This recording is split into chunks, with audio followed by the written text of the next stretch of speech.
What's going on, everyone? DJ Williams here, and I'm with Grant Cook for Let Grant Cook. Oh, man, it's been one of our top segments, man. You've been bringing it. A lot of people had a lot of questions. They said you should. They're assuming you're going to have a good breakdown today because offensively, you got to be proud with what you saw on the field, at least in the first half, and it was a tough battle in the second half. Yeah, I mean, I think the offensive line played extremely well again. So, we were expecting that. We saw progression from week 1 to week 2. Want to see the same thing from week 2 to week 3. And I think we did against competition that is legit. I mean, these guys, SEC defensive linemen, I mean, they are real. Xavier Harris, a bunch of those guys up front, really, really good football players. And yet again, put some really, really great things on film. A couple things that really, I mean, honestly, DJ, really are just kind of nitpicking at this point on some of the stuff, or maybe kind of some designs or something that I don't have a full knowledge of. But yeah, super proud of the guys up front. They did a tremendous job.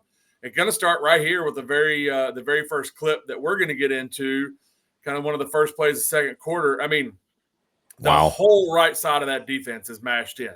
And then you can see what happens when you give someone that's as talented as Mike Washington, who I did call similar to DMAC, which, I mean, if you look at this run, but, I mean, us getting out in space, I mean, Marion Harris up in space. We saw Corey Robinson last week. Now Marion's doing the same thing, out and getting out with these linebackers and these safeties. It's super Grant, exciting to see.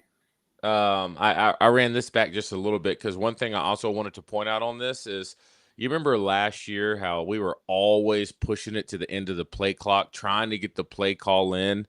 I mean, we're rolling. 17 seconds left on the play clock. We're set and we're ready. Ole Miss still wandering around, looking to the sideline. I mean, that's what we kind of talk about when you have guys who have been here a few times, specifically your quarterback in a year 2 system. You're able to help everyone kind of pick up the pace and put your team in such a good spot. But you said it, man. That's awesome. I mean, Grant, I know you watching this as a former Razorback. That must make you feel good. And, yeah, when you have a guy who can run, it looks like he's idling down right there, still faster than everybody. That's a pretty cool guy to block for. All right, what you got for us on this play? Absolutely. So, I mean, you can't really tell. We're going to get another shot of it here very shortly and from the end zone. But the hole that Talon has to run through here on this quarterback keeper is gigantic. You can pause right there and see the field of view that he has for where he can take this ball. Now, the one thing, once again, I said I'm going to be very nitpicky, but Kobe Branham, just run, man. We talked about it week 1 with Amarian. Get out in space, just go, man. If you don't see color, not your problem. Go hit this safety that's standing up here on the 5-yard line. And if he does that, you can kind of see where, Talon's going to have to help him set up. We're not the best in space. But if he goes and blocks this guy, man, Talon may take it to the house. Focusing on Brenham once again. I want to point out before we get into this one, though, from that very first play to that play is last year, and you and I talked about this, when we played Ole Miss, it felt like we got punched in the mouth by the defensive line. The first we were very series. Eager. Yeah. Yes, we were very eager to see, are we the aggressors in this game from the very get-go? Are we the ones that are setting the tone up front from the get-go? And I think we not only did it from the very first play or the very first series, but we did it all the way through the game. The offensive line set the tone. The Arkansas offensive line set the tone of this game from an offensive side of the ball when it comes to this. I just wanted to name that because we do not have time for our conversations about it.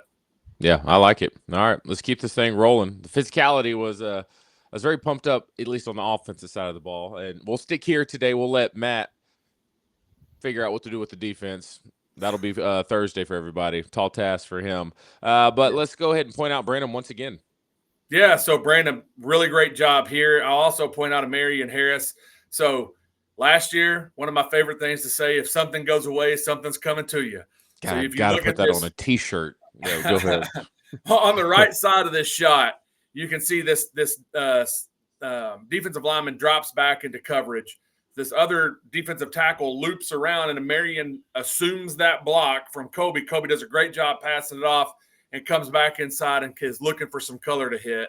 And so I would like to see him go ahead and, put this guy down. Yeah. Absolutely crush him. If you watch on Sundays and a lot of big time guys on Saturdays, when those guys come back inside, the defensive linemen, they're just laying wake to people. I would like that's your opportunity to take a shot on these guys that shows up in the fourth quarter when those ribs are getting a little bit sore. Hey, Man, yeah. my shoulder hurts a little bit.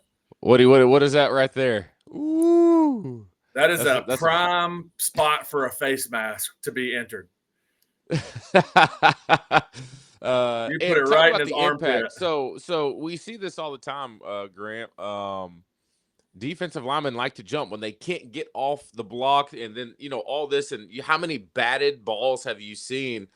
And how often, if you keep hitting into those ribs, they're probably like, I may keep my ass on the ground. All right, this stuff's starting to get a little, yeah.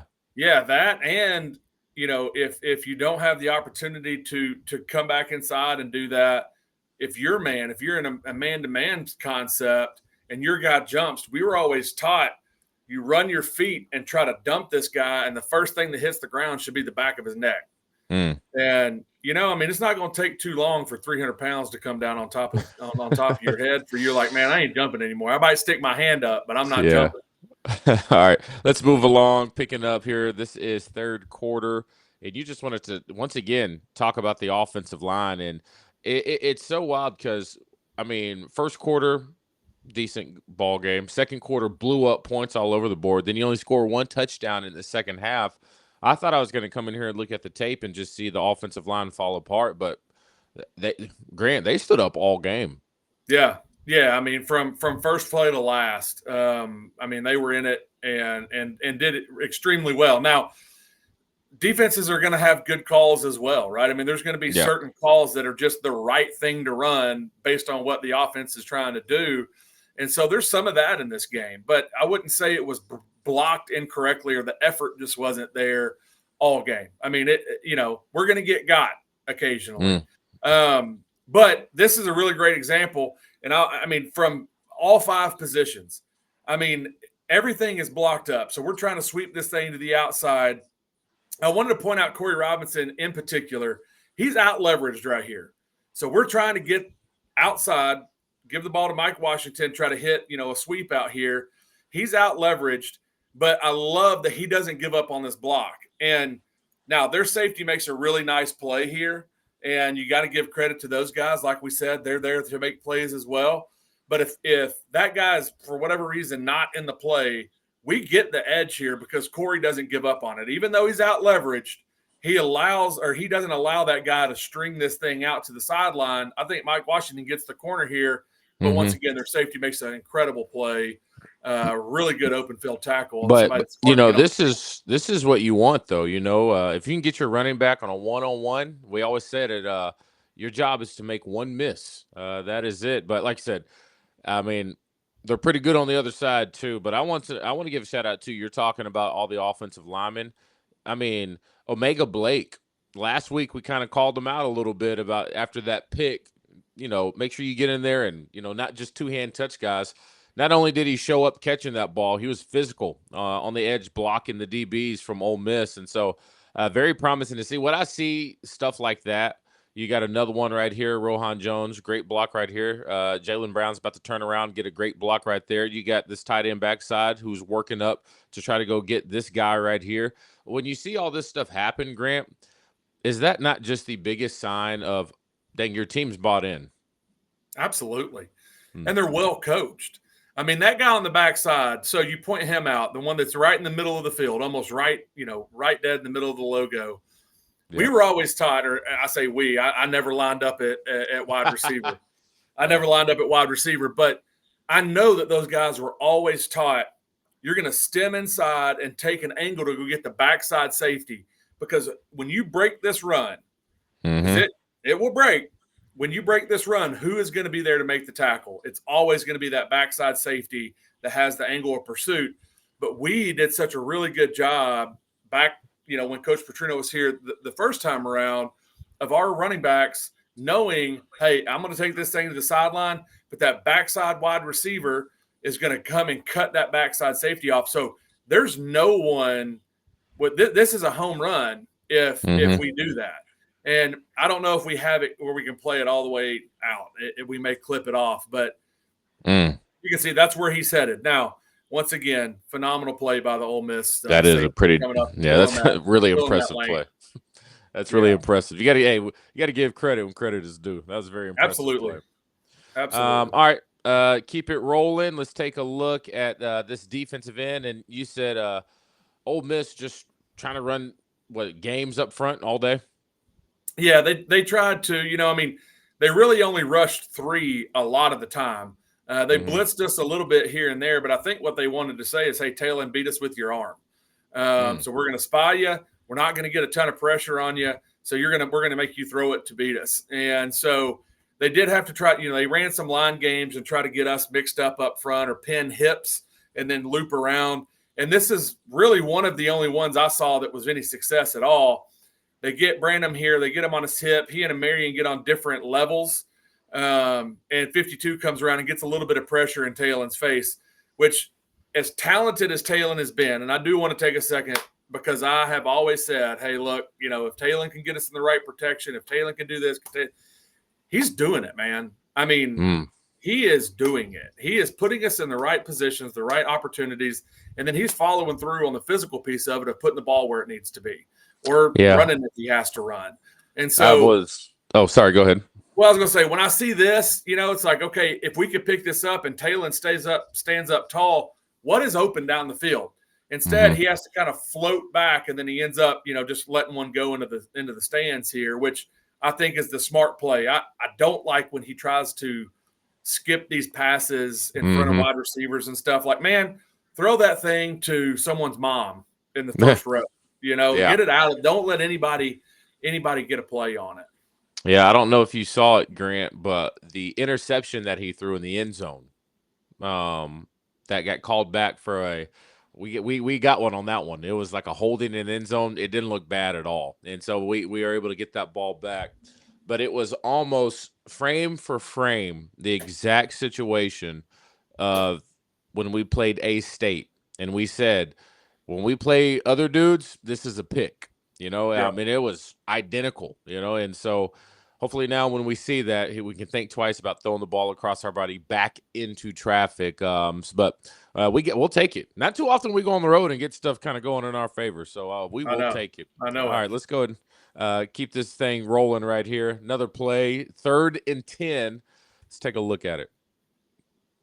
Man, that's awesome. So 3rd and 10, we're throwing it. Everybody in the stadium knows we've got to go get a first down, and the offensive line shows up again. Now, we do leak a little bit of pressure here with Amarian Harris, but one-on-one block. So what I would love to see is, instead of Talon floating backwards and throwing this ball off his back foot, and I'm out here coaching quarterbacks now, I'll save the part of this for your segment too, but I really want to see him step up, because we're strong up front. We're strong inside right there. If he steps up, he's got that little pocket.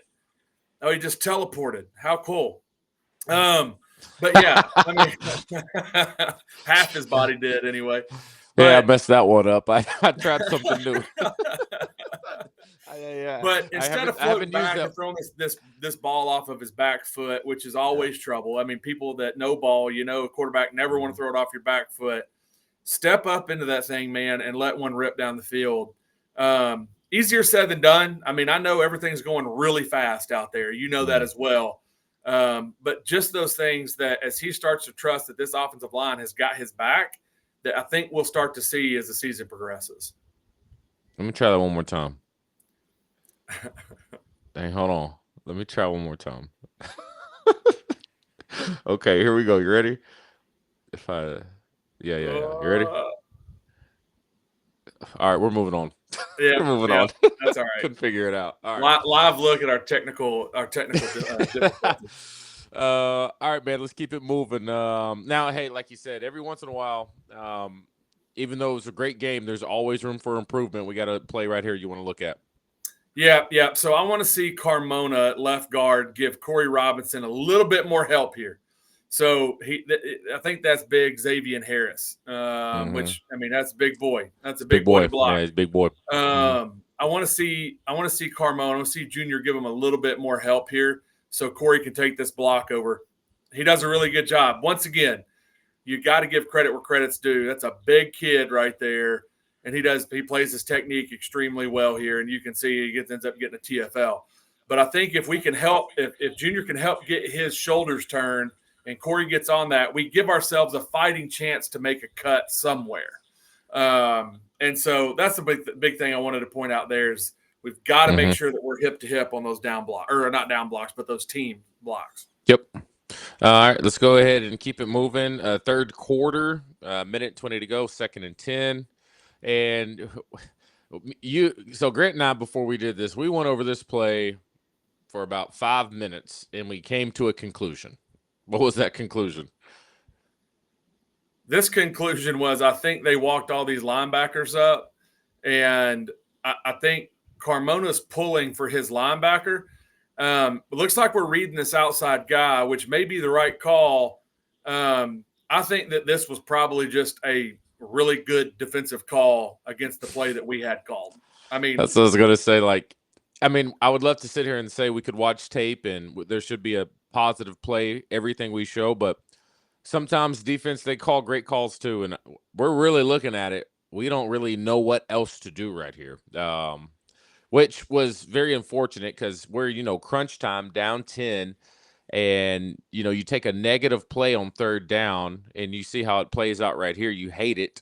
But, yeah, it's just really nowhere to go. We're assuming he's reading this guy off the edge, but when you look at it, he's really – we don't know. And what sucks on this one, Grant, is, we still had an opportunity to score after this. We just had a little bit of an underthrown ball by Talon, which was one of his very few misthrown balls that game. And so you got to tip your hat to the defensive coordinator sometimes. They know how to call plays too. Yeah, well, their defensive coordinator gets paid like $3 million a year, and we ran through him like a hot knife through butter. So, Ole Miss may want to check that payroll. Easy. Don't say that too much. Well, you know how people talking about our guy today. I already know somebody would comment on it, but I might as well say it. All right, let's go ahead and move on. Let's take a look at the next play right here. Now we're in the 4th quarter. See the score 28-41. We have to make something happen. And once again, offensive line, as you've been saying it all day, Grant, it's special. Showing up when you need to show up. Yep. So, again, massive push here. And so I'm not sure of the play design, to be frank. It looks like we're reading this guy again on kind of a zone read that we're running. And in my mind, once again, never played quarterback. This is a give all day. Yeah. If this guy's coming and taking this running back away, sure, pull that thing, get around the horn, let's go. But it looks like everybody on the offense, other than maybe Talon here, is thinking this ball is going to the outside. And the reason I say that is if you look at Brandon working up to the 2nd level, he has got his butt turned to where he thinks the ball is, which if you draw a line, that is exactly in line with Braylon. And so if we hand this thing off, I think Braylon's probably still running. He may have been made back to Fayetteville by now from Saturday night. But, yeah. So again, this play right here, and we'll watch it from behind. The whole right side of that Ole Miss defense is caved in. Look at that. I know what play call this is. I won't say it because I'm not trying to put that out there. But the only one thing, once again, maybe just being nitpicky, I would like to see a better landmark from Branham. Don't let this guy fold back inside, because if he makes contact with Mike Washington here at the 2-3 yard line, we may don't get in. So check your landmark, inside shoulder, inside out. Definitely want to be inside out on this. And I think that Mike Wash goes in untouched if that's the case. But, we're just balled these guys up all night. And it was exciting to see that we are now being the hammer and not the nail. And we've got the guys. We've got the guys to make it happen. Okay, last one right here, and this is kind of cool when you see things that pop up on tape. And we talked about is year 2 Taylor Green able now to have something happen during a game and then be able to fix it the same game by having conversations on the sideline. And we kind of see a little bit of an example right here in crunch time, Grant. In crunch time, this is Yeah. probably one of my favorite plays of the year so far from Taylor Green. Yeah, I mean, so to set the stage, we get the ball back, 3 minutes left on the clock. Everything's out there for us to go get. We got to go score a touchdown and walk out of here with a win, right? I mean, that's where we're at. And so Talon, earlier we talked about, I really love to see him step up and in this crease that he has right here and deliver this ball down the field. And so pressure up front. Now does a great job right here of sidestepping this pressure, stepping up into that crease and Wow. letting one rip down the field. I mean, Look at that. that's exactly what we wanted to see. What about 3 or 4 clips ago when we pointed that out when DJ had him teleport into the pocket? Kinda. And so, and then this throw, I mean, you can see it from this angle, is unbelievable. I Yeah, mean, this is like, truthfully, wow. Let me not run that many back. quarterbacks in the country that are predicting where that ball needs to go and doing it accurately. Because I don't know how you can point all this out, but if that ball is not thrown perfectly, there are 3 or 4 people in blue jerseys that's going back the other way. I mean, yeah, the eyes are, they see how he's winding up. All right, you got this guy who's about to close, this guy who's coming down. All right, he's headed this way. You got the dude right on Omega Blake's hip who's just right back there. I mean, there really is. It seems like there's a big window, but I mean, look at that. Wow. That's special. That is And a great catch. I yeah, mean, that's a special. phenomenal catch. So Man, that was this is what's tough because what we just went through, you would expect Arkansas to win, yeah, and so, but Thursday will be Matt Harris is getting defensive with Matt, where he's going to break down the defensive side of the ball. You saw a little bit of what I had to say about it last night in the breakdown, but offensively, this is where I know a lot of people are upset. You hate when you lose the ones that you feel like you should have won, especially when you were right there giving yourself a shot. But there's a part of me, and y'all know how critical I am all the time, that is more optimistic after watching this game just because of how efficient not only was the offensive line, receivers, running back, but Talon, dude's a baller, Grant. He's a real deal. he is. Yeah, and if I've after 2 weeks, of course, not the most gigantic of opponents, but for him to show up against Ole Miss and do the same thing he had done the prior 2 weeks, I mean, you got to start giving him the credit where it's due. And I think nationally, he's starting to get a lot of conversation as well. I think Herb Street was one that said he's the most underrated quarterback in all of the SEC, if not in the country. Yeah. And so all those things are starting to come together for him. Now, he's got to have the support there, and we've all got to come together as a team, figure out what happened here. Why didn't we score when the defense gave us the ball back? Why didn't the defense get it together earlier? Mm-hmm. And so there's a lot of things that from as a team that we've got to figure out. But super happy to see the offensive line playing extremely well, giving Talon, someone as talented as Talon, the ability to go make plays. We've got playmakers on offense, so it may just be a few shootouts this year, but I'm encouraged as well. I think we've got some pieces over there that can make this group really special, but we've got to learn to finish games as well. Grant, I appreciate it, man. Big lineup. Oh, I haven't even told you this yet. 4th and 5, maybe in Bentonville next week. We're not traveling down to Memphis, but we may come on up and do something at the Square for a 9 a.m. pregame show right there in the middle of Bentonville. So put that on your calendars. It should be a fun one if it all works out technically. You know how that goes. We'll figure it out. Grant, I appreciate it, man. You have a good night. All right. Thanks, guys. Go Hogs.